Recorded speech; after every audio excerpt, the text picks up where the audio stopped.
Welcome to the Mobile Home Park Mastery Podcast, where you will learn how to identify, evaluate, negotiate, perform due diligence on, finance, turn around, and operate mobile home parks. And now, here is your host, the fifth largest mobile home park owner in the United States, Frank Rolfe. More than any other real estate sector, misconceptions swirl around the mobile home park industry. But which ones are true and which ones are false? This is Frank Rolfe, the Mobile Home Park Mastery Podcast.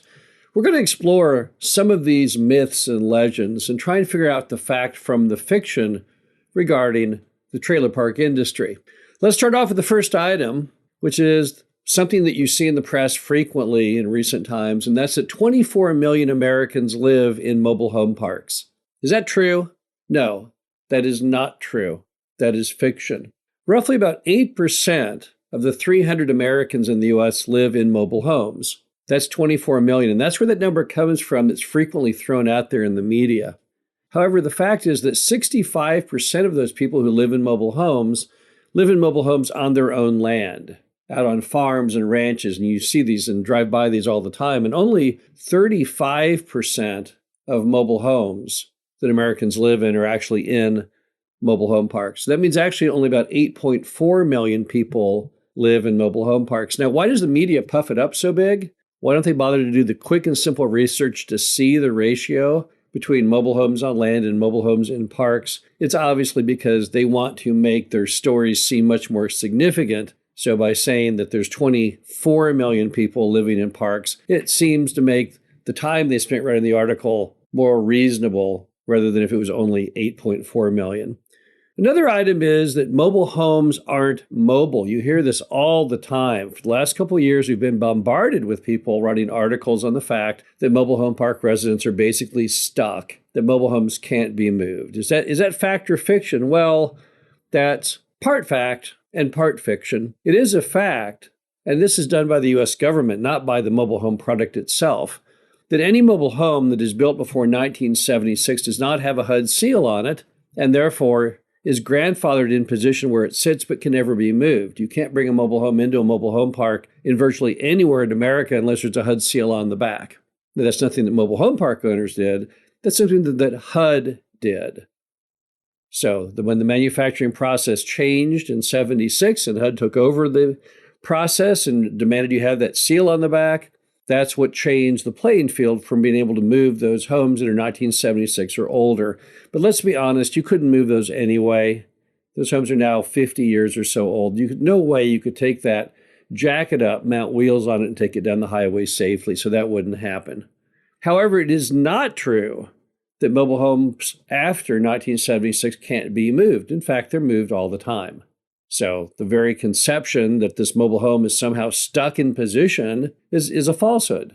Your 1990s and newer homes, all of the hitches required to move them are simply sitting beneath them, ready to bolt back on. And those homes are all fully roadworthy. So to say they can't be moved is not true. What's another item that people talk about? Well, they say that mobile home park residents are trapped. Playing off that same concept that mobile homes can't be moved, they'll claim that even if mobile homes can be moved, the customers are trapped. Is that true or false? Well, that's false. Mobile home customers are never trapped.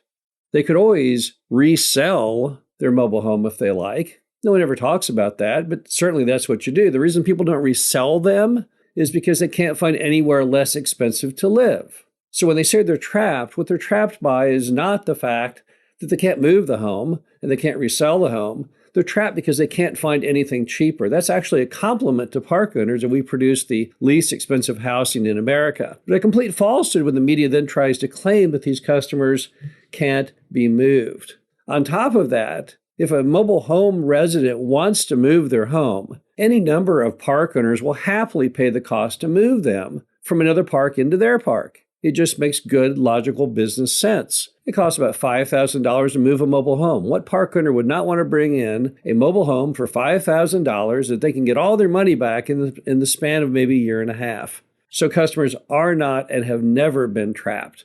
It really drives me crazy when people use the falsehood of my old Waffle House quote, which simply meant that why our revenue in the park industry is so stable. It did not mean that people are ever trapped in their homes. Clearly, anyone, even in a pre-1976 home that cannot be moved legally under HUD, could still resell it. And right now, with housing being as strong and affordable housing so hotly in demand, you could obviously sell that home in no time at all. Next is an old saying that I was told when I got in this industry, and that's that the mobile home park business is all about the newlywed and the nearly dead. Is that true or false? Well, that's really kind of true. Certainly, a very large number of people who live in mobile home parks are new household formations or seniors. There's nothing wrong with that. Those are two basic, large segments of our demand pool. So that one is partially true.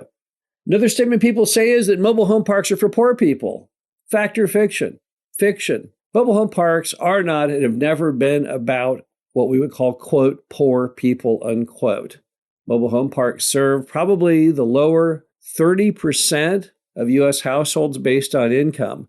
But certainly, they're not the bastion of poor residents. That, in fact, would be the apartment industry through the Section 8 program. Under Section 8, you pay maybe 20% of your income, regardless of what it is, and the U.S. taxpayer pays the difference. Section 8, though, is hardly ever found in the mobile home park arena. So as a result, anyone who tries to tell you that mobile home parks is where you find the poor people in town, they're wrong. Actually, they're found over in the nearest apartment complex. Next, there's the old saying that 1/2 of 2-bedroom apartment rent demonstrates what the correct lot rent should be for the market. Is that fact or fiction? Well, it's one of those items where it really turns out to be fairly true, although no one really knows why. But if you look at most markets and you see what the 2-bedroom apartment rent is on bestplaces.net, and then you simply take times 0.5, that number is fairly representative of what lot rents typically are.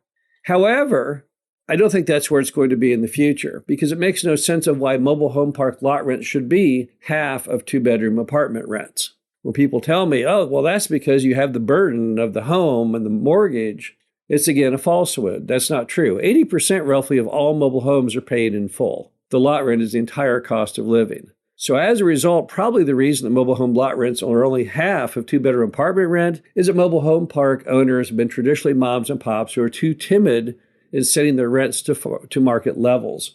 I see that rising significantly in the future. So that's one item which is a fact perhaps today, but probably will become more of a myth in the future. Then there's the old saying that someone told me when I first got in the business. I was at an evictions hearing. I used to do all my own evictions work, and they said, before you evict a tenant, you should walk a mile in their shoes, and that way when you get the eviction, you're a mile away and you have their shoes.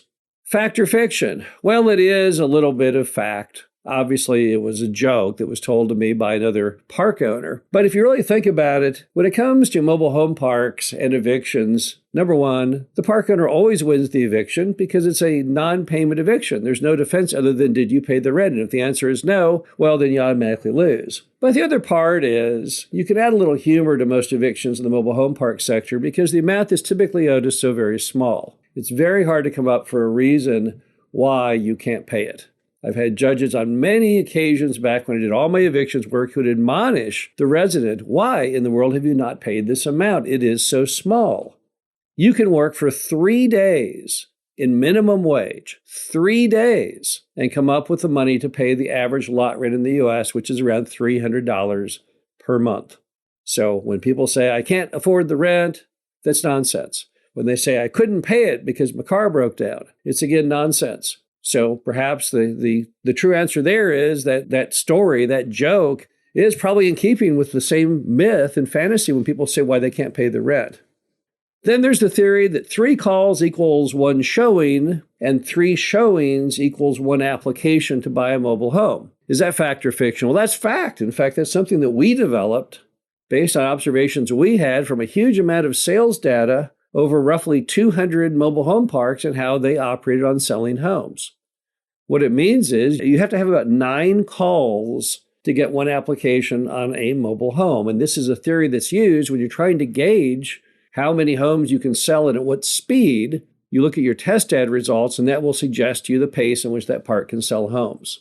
Then there's the The topic of mobile homes cost an average of $125,000. Where do I get that information? If you simply go to Google and say, what do mobile homes cost? That's the answer you will get. $125,000. Is that fact or fiction? Well, the answer, of course, is complete fiction.